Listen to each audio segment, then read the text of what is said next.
अप्रैल 2025 की घटना से आप सभी लोग परिचित होंगे। ये दर्दनाक आतंकवादी घटना थी जिसने पूरे विश्व को हिलाकर रख दिया, हर भारतवासी की आंखों को आंसुपूरित कर दिया। इस घटना को सुनकर हर भारतवासी की आंखों में आंसू आ जाते हैं।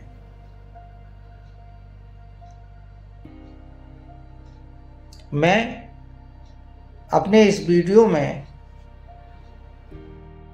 एक नए विषय पहलगाम आतंकी हमला अप्रैल 2025 की एक भीषण त्रासदी विषय पर प्रकाश डालूंगा।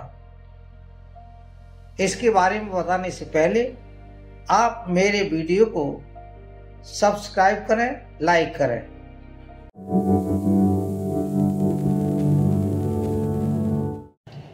27 अप्रैल 2025 दिन रविवार को श्री मोदी जी ने मन की बात कार्यक्रम में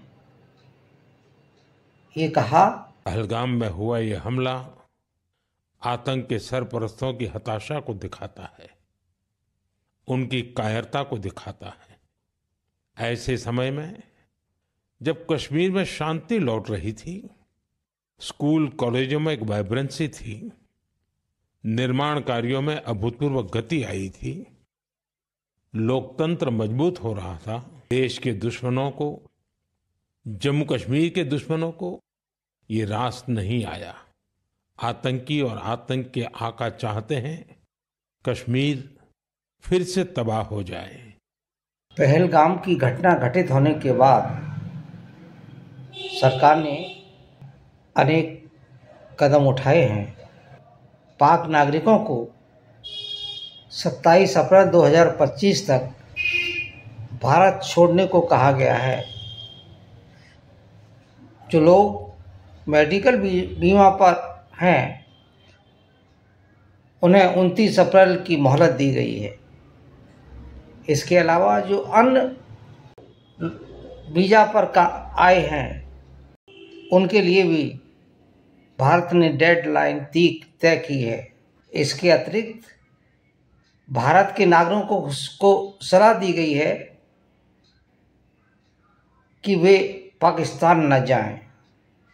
अभी जो नागरिक पाकिस्तान में हैं उन्हें भी जल्दी से जल्दी भारत आने को कहा गया है। ऑपरेशन आक्रमण शुरू कर दिया गया है और भारत की तीनों सेनाएं सतर्क हो गई हैं। भारत नेपाल सीमा पर, पाकिस्तान और भारत की अंतर्राष्ट्रीय सीमा पर चौकसी बढ़ा दी गई है। इसके अलावा भारत ने सिंधु जल समझौते को स्थगित करने का भी निर्णय लिया है। इसको स्थगित करके भारत पाकिस्तान को सबक सिखाना चाहता है। फिलहाल जो मौजूदा ढांचा है उसमें पाकिस्तान को जाने वाला पानी रोकना तत्काल संभव नहीं है, लेकिन भारत इसके लिए प्रतिबद्ध है और इसकी तैयारी भी कर रहा है। इस समझौते पर अड़िग रहना होगा। इस समझौते को स्थगित करने के उपाय करने होंगे, जैसे कि बांध की क्षमता को बढ़ाना और जल को भारत की दिशा में डाइवर्ट करना। पाकिस्तान को ये समझ लेना चाहिए कि हालात जैसे भी हों उसे भारत से पहले जितना पानी नहीं मिलने वाला। भारत के इस फैसले से पाकिस्तान बौखला गया है। साथ ही सरकार को भी विभिन्न उपाय करने के साथ ये भी ध्यान रखना होगा कि भारतीय नागरिकों के आर्थिक हितों को कोई आंच ना आने पाए।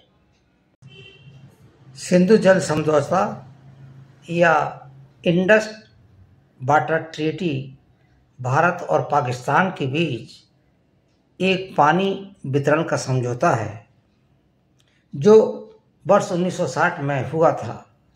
ये समझौता वर्ल्ड बैंक की मदद से तय हुआ, जिसका उद्देश्य दोनों देशों के बीच सिंध नदी प्रणाली के जल का शांतिपूर्ण विभाजन करना था। इस समझौते में के 5 प्रमुख अनुच्छेद हैं। अनुच्छेद फर्स्ट जो प्रस्तावना से संबंधित है, अनुच्छेद सेकंड जल के विभाजन से संबंधित है, अनुच्छेद थर्ड जल प्रयोग के अधिकार से संबंधित है, अनुच्छेद फोर्थ नियंत्रण और निगरानी से संबंधित है, और अनुच्छेद 5 विवाद निवारण प्रक्रिया से संबंधित है। अनुच्छेद फर्स्ट भारत और पाकिस्तान दोनों देश ये मानते हैं कि सिंध नदी प्रणाली का जल शांति पूर्वक बांटा जाना चाहिए ताकि दोनों देशों को लाभ हो सके। सेकंड अनुच्छेद में के समझौते के अनुसार सिंध नदी प्रणाली की 3 पूर्वी नदियां सतलज, ब्यास और रावी का जल भारत को मिला, जबकि 3 पश्चिमी नदियां सिंध, झेलम और चिनाब का जल पाकिस्तान को सौंपा गया। इस समझौते के अनुच्छेद 3 में भारत को पश्चिमी नदियों के जल का सीमित उपयोग, जैसे कि सिंचाई, बिजली उत्पादन और घरेलू जरूरतों के लिए करने का अधिकार दिया गया है, लेकिन वह इस जल को रोक नहीं सकता। इन विभिन्न कार्यों में इसका उपयोग कर सकता है। फोर्थ में कहा गया है, दोनों देशों ने एक स्थायी सिंधु जल आयोग का गठन किया जो समय समय पर बैठकें करेगा और विवादों का निपटारा करेगा और जल वितरण पर नज़र रखेगा। अनुच्छेद 5 जो विवाद निवारण प्रक्रिया से संबंधित है, जिसमें कहा गया है यदि कोई विवाद होता है तो पहले उसे आयोग सुलझाता है, यदि फिर भी समाधान नहीं होता तो उसे यथासंभव मध्यस्थता या अंतर्राष्ट्रीय न्यायाधिकरण के माध्यम से हल किया जाता है। जम्मू कश्मीर में पूर्व में भी आतंकवादी घटनाएं होती रही हैं, लेकिन धारा 370 के हटने के बाद और जम्मू कश्मीर में विधानसभा चुनाव होने के बाद आतंकवादी घटनाओं में काफ़ी कमी आई, सुख शांति बढ़ी, लोगों के उद्योग धंधे कामकाज बेहतर हुए, रोजगार में वृद्धि हुई। लेकिन 22 अप्रैल 2025 की आतंकवादी घटना ने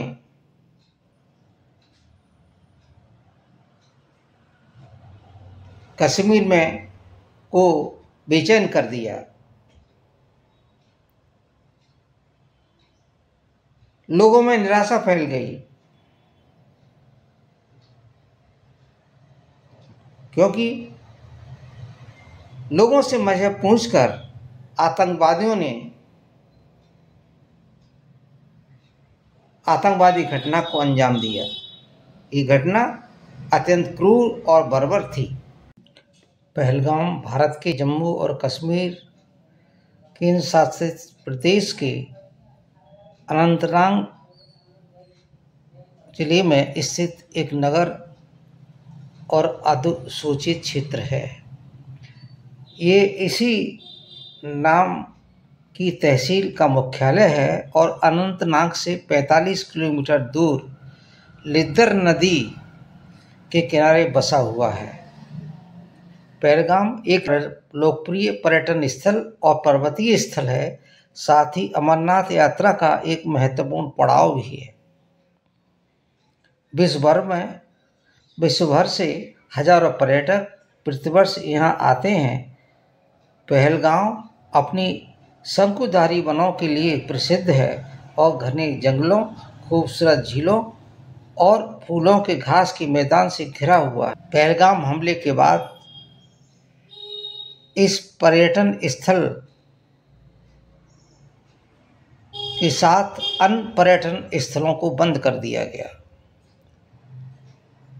कश्मीर घाटी के 87 पर्यटन स्थलों में से 48 को बंद कर दिया गया। पर्यटकों की सुरक्षा को देखते हुए ये निर्णय लिया गया है। आतंकवाद के खिलाफ इस लड़ाई में दुनिया भारत के साथ है। दुनिया भर के शीर्ष नेताओं ने प्रधानमंत्री श्री मोदी को और भारत की राष्ट्रपति श्री द्रौपदी मुर्मू को भेजे अपने संदेश में इसी तरह के उद्गार व्यक्त किए हैं। रूस के राष्ट्रपति व्लादिमीर पुतिन ने भारत की राष्ट्रपति को भेजे अपने संदेश में कहा है कि वह भारत के साथ हैं। कुछ ऐसे ही विचार अमेरिका के राष्ट्रपति डोनाल्ड ट्रंप ने भी व्यक्त किए हैं। इजरायली प्रधानमंत्री ने भी भारत के साथ एकजुटता दिखाई है। भारत के उस प्रकार के सपोर्ट मिलने से भारत सरकार का उत्साहवर्धन हुआ है और आतंकवाद के खिलाफ लड़ाई में आगे आया है। पाकिस्तान इससे घबरा गया है। उसे वैश्विक समुदाय से निराशा हाथ लगी है।